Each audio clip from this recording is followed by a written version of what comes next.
Hello bunkers, welcome back to Short Increment. Today we will start our module B of Indian economy and Indian finance system, chapter 12, fundamental of economics, microeconomics, macroeconomics and types of economies.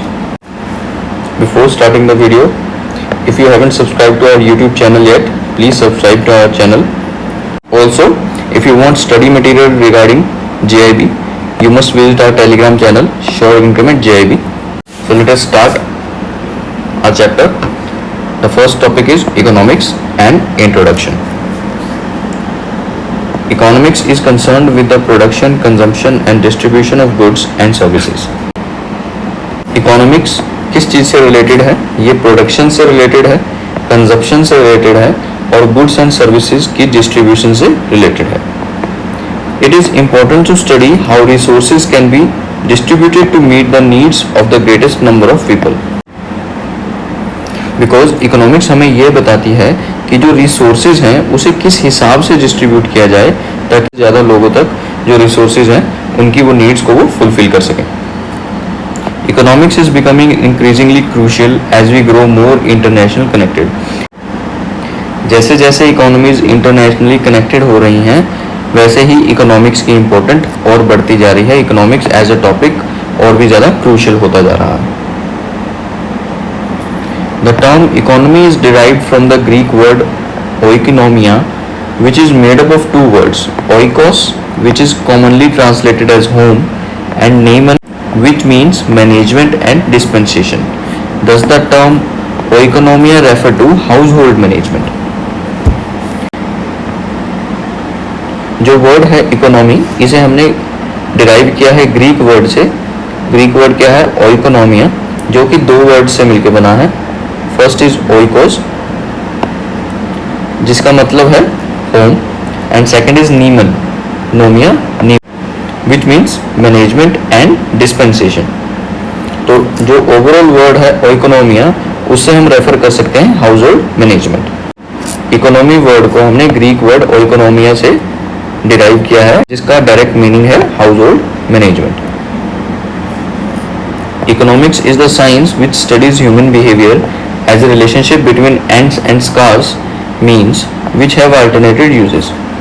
Scarcity means that available resources are insufficient to satisfy all wants and needs.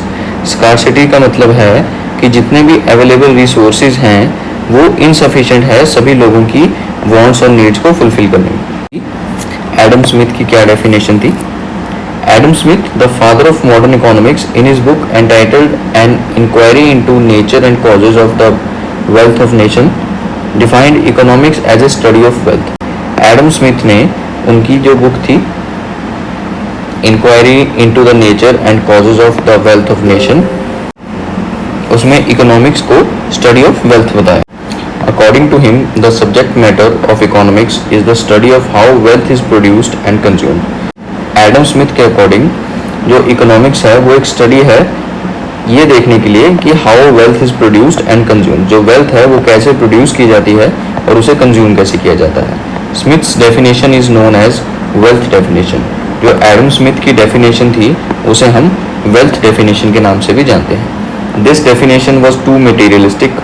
It gave more importance to wealth than to man for whose use the wealth is produced. जो Adam Smith की definition थी वो बहुत ज़्यादा materialistic थी.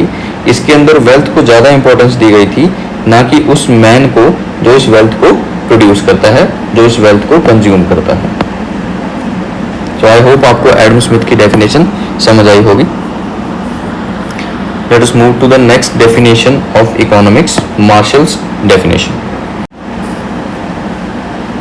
According to Professor Alfred Marshall, the well-known English economist, economics is a study of man in the ordinary business of life. Alfred Marshall, Professor Alfred Marshall, जो एक well-known English economist थे, उनके according जो economics है वो study of man है in his ordinary business of life. It is on the one side the study of wealth and on the other side and more important side the study of man. ये एक तरफ तो study of wealth देखती है और on the other side दूसरी तरफ जो कि मोर इम्पोर्टेंट साइड है ये स्टडी ऑफ मैन करती है। अल्फ्रेड मार्शल की डेफिनेशन के अकॉर्डिंग इकोनॉमिक्स क्या है? Wealth here means any commodity which gives man satisfaction और यूटिलिटी और वेलफेयर। अब यहाँ जो इस वेल्थ की बात की गई है, स्टडी ऑफ वेल्थ, इसका मतलब क्या है? वेल्थ एक कमोडिटी हो सकती है, ऐसी कोई भी कमोडिटी जो एक मैन को सेटिस्फेक्शन दे या उसकी यूटिलिटी दे, यूटिलिटी एज इन उसके कोई काम आए या उसके वेलफेयर के किसी काम आए, उसे हम वेल्थ कंसीडर करते हैं under Alfred Marshall definition of economics. Wealth is the means of welfare. The ultimate purpose or objective of economics is to promote well-being or welfare. According to Alfred Marshall, जो ultimate purpose है economics का वो है कि वो promote करे wellbeing को और वेलफेयर को। He viewed economics as a science of human welfare. Adam Smith ने इकोनॉमिक्स को स्टडी ऑफ वेल्थ बोला था। On the other hand Alfred Marshall ने इकोनॉमिक्स को साइंस ऑफ ह्यूमन वेलफेयर को कंसिडर किया। Hence his definition is known as welfare definition.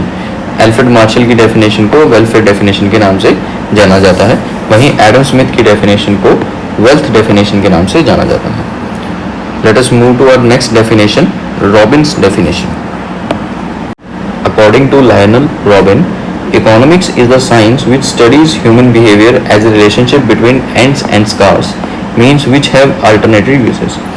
इन्होंने कहा जो इकोनॉमिक्स है वो ऐसी साइंस है जो स्टडी करती है ह्यूमन बिहेवियर और उसका रिलेशनशिप किसके बीच में? एंड्स और स्कार्स के बीच में, और इन्हीं के अल्टरनेटिव यूजेस के बीच में। How human beings use the scarce resources to fulfil their desires in the subject matter of economics, और कैसे ह्यूमन बींग्स हैं वो स्कार्स रिसोर्सेज को यूज करते हैं अपने डिजायर को फुलफिल करने के लिए। Robbins definition is known as scarcity definition. Robbins की जो डेफिनेशन थी वो स्कार्सिटी डेफिनेशन के नाम से जानी जाती है। First point is wants are unlimited, इच्छाएं हैं वो अनलिमिटेड हैं। एंड्स रेफर टू वांट्स, जो स्कार्स थे वो थे रिसोर्सेज, और जो एंड्स हैं वो हैं wants. End refer to wants, human beings have wants which are unlimited. Human beings की कुछ वांट्स हैं और वो क्या है? वो अनलिमिटेड है। All economic activities are undertaken to satisfy human wants. जो भी इस वर्ल्ड में इकोनॉमिक एक्टिविटीज हो रही हैं वो इसलिए हो रही हैं कि ह्यूमन वांट्स को सेटिस्फाई किया जा सके। We experience all type of wants such as food, clothing, shelter, education, entertainment etcetera. और हम बहुत से टाइप ऑफ वांट्स को एक्सपीरियंस करते हैं, उनमें से कुछ हैं food, clothing, shelter, education, entertainment etcetera. There is no limit to our wants. Human being की वांट्स पे कोई लिमिट नहीं है। We can not say that there will be stage when all the wants of person are fully satisfied. And as a person हम ये नहीं कह सकते कि एक ऐसी स्टेज आएगी जहाँ किसी पर्सन की जो वांट्स हैं, जो इच्छाएं हैं, वो पूरी तरह सेटिस्फाई हो जाएंगी, कंप्लीट हो जाएंगी। ऐसी कोई स्टेज अराइज नहीं हो सकती। When one want is satisfied another arises. जब एक इच्छा पूरी हो जाती है तो अगली इच्छा जागरूक हो जाती है और बन जाती है। तो फर्स्ट में हमने देखा कि वांट्स जो है वो अनलिमिटेड है। Let us move to the second point, the means to satisfy human wants are limited. But जो मीन्स हैं, रिसोर्सेज हैं ह्यूमन वांट्स को सेटिस्फाई करने के लिए वो लिमिटेड हैं, बट जो वांट्स हैं वो अनलिमिटेड हैं। If man has unlimited resources और means to satisfy them there is no economic problem. अगर मैन के पास अनलिमिटेड रिसोर्सेज होते और उसको सेटिस्फाई करने के लिए मीन्स होते तो कोई इकोनॉमिक प्रॉब्लम राइज नहीं होती। But it is not so, but ऐसा नहीं है। The resources are scarce in relation to demand. जो डिमांड है उसके रिलेशन में जो रिसोर्सेज देखे जाएं वो स्कार्स हैं, बहुत कम हैं। The mere shortage of supply of a commodity does not make it scarce if there is no demand for it. सिर्फ जो कमोडिटी की जो शॉर्टेज है वो कम या ज़्यादा है, इससे हम वो स्कार्स है या नहीं डिसाइड नहीं कर सकते। उसकी डिमांड भी होना बहुत ज़रूरी है। अगर उसकी डिमांड ही नहीं है तो अगर वो कमोडिटी की शॉर्टेज है तो उसे हम स्कार्स नहीं कह सकते। The next topic is we have to make a choice. We need to make use of our limited resources to satisfy our unlimited want. We cannot satisfy all our wants with the limited resources.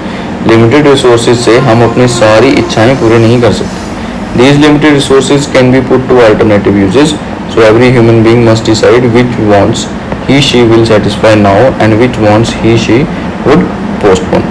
तो जो limited resources हैं उसका किस type से use करना है एक human being को, कि उसकी कौन सी जो इच्छाएं हैं, वांट्स हैं, वो अभी पूरे करेंगे और कौन सी इच्छाएं वो पोस्टपोन करेंगे, आगे पूरा करने की सोचेंगे। Thus economics is also called as science of choice. तो इकोनॉमिक्स को हम साइंस ऑफ चॉइस के नाम से भी जानते हैं। So let us move to our next topic, micro economics and macro economics.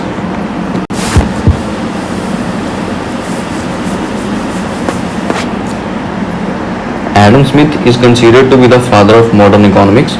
Adam Smith को फादर ऑफ मॉडर्न इकोनॉमिक्स के नाम से जानते हैं। Micro economics, the branch of economics which today is concerned with the behaviour of individual entities such as markets, firms and households. Micro economics से आप क्या समझते हैं? एक ऐसी इकोनॉमिक्स जो बिहेवियर ऑफ इंडिविजुअल एंटिटीज देखती है, लाइक मार्केट्स, फर्म्स और households. In the wealth of nations, Smith considered how individual prices are set, studied the determination of price of land, labor and capital, and inquired into the strength and weakness of the market mechanism. Adam Smith ने अपनी book the wealth of Nations में ये देखा कि कैसे prices set किए जाते हैं। ये पढ़ा कि लैंड, लेबर और कैपिटल का प्राइस कैसे डिटरमाइन किया जाता है, और इन चीज़ों में वो इंक्वायर किया कि मार्केट मैकेनिज्म में क्या स्ट्रेंथ हैं और क्या वीकनेसेस हैं।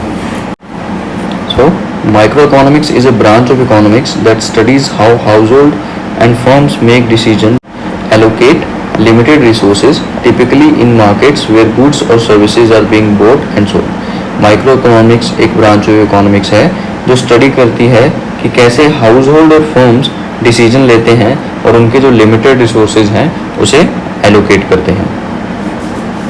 Microeconomics examines how these decisions and behaviors affect the supply and demand for goods and services, which determine price, and how price in turn determine the supply and demand for goods and services. Microeconomics क्या examine करती है? ये देखती है कि कैसे decision और behaviours supply and demand को इफेक्ट करते हैं, किसकी? गुड्स एंड सर्विसेज की, जो इन टर्न प्राइसेस डिटरमाइन करती है एक कमोडिटी का, और कैसे जो प्राइस डिटरमाइन होते हैं वो अगेन सप्लाई एंड डिमांड उस गुड्स एंड सर्विसेज को इफेक्ट करती है। सो इसमें क्या है कि पहले बिहेवियर्स जो हैं वो सप्लाई एंड डिमांड को इफेक्ट करते हैं, देन सप्लाई एंड डिमांड से प्राइसेस डिटरमाइन होते हैं, और इस प्राइसेस से अगेन जो सप्लाई एंड डिमांड है वो डिटरमाइन होती है। Microeconomics analyzes the market behavior of individual consumers and firms in an attempt to understand the decision-making process of firms and households. Overall अब इसमें बार बार बताया गया है कि जो माइक्रो इकोनॉमिक्स है वो यही एनालाइज करती है कि जो इंडिविजुअल हैं या फर्म्स हैं वो कैसे डिसीजन लेती हैं, डिसीजन मेकिंग प्रोसेस देखती हैं, मार्केट के बिहेवियर को एनालाइज करती हैं। Let us move to our next topic, macro economics. Macroeconomics is a branch of economics that deals with the performance, structure and behavior of a national or regional economy as a whole. जहाँ हमने देखा कि micro economics है, micro का मतलब small level पे individual consumers और firms को स्टडी करते हैं, वहीं मैक्रो इकोनॉमिक्स जो हैं वो बड़े लेवल पे इकोनॉमिक्स को स्टडी करते हैं, जैसे कि किसी नेशन की इकोनॉमी या रीजन की इकोनॉमी को देखते हैं। It is the study of the behaviour and decision making of entire economies. ये स्टडी है कि जो डिसीजन मेकिंग है, जो बिहेवियर है पूरी इकोनॉमी का एज ए होल, वो स्टडी करते हैं। Macro economics study aggregated indicators such as GDP, unemployment rates and price indices to understand how the whole economy functions. अब मैक्रो इकोनॉमिक्स में कुछ इंडिकेटर्स हैं जिससे कि वो स्टडी करते हैं कि पूरी इकोनॉमी कैसे फंक्शन करती है। कुछ इंडिकेटर्स हैं जैसे कि जीडीपी है, अनएम्प्लॉयमेंट रेट्स हैं एंड प्राइस इंडिसेस हैं। Macroeconomics develop models that explain the relationship among such factors as national income, output, consumption, unemployment, inflation, saving, investment, international trade, and international finance. In contrast, microeconomics is primarily focused on action of individual agents such as firms and consumers and how their behavior determines price and quantity in specific markets. और जहाँ हमने macro economics देखा कि वो national और regional economy को as a whole study करते हैं, और वहीं माइक्रो इकोनॉमिक्स जो हैं वो individual agent such as firms और कंज्यूमर्स की बिहेवियर को देखते हैं और उससे क्या है, जो स्पेसिफिक मार्केट्स बनती हैं, प्राइसेस डिटरमाइन होते हैं, उसी एनालाइज करते हैं। The two branches micro economics and macro economics converge to form the core of modern economics.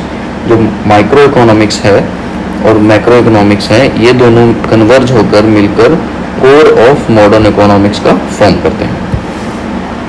So friends, यहाँ पे हमारा चैप्टर 12 का पार्ट 1 फिनिश होता है। कुछ टॉपिक इसमें रह गए हैं, वो हम पार्ट 2 में डिस्कस करेंगे। टिल देन कीप स्टडिंग, और अगर आपको ये वीडियो अच्छी लगी है तो please like this video and share this video with your colleagues. Thank you.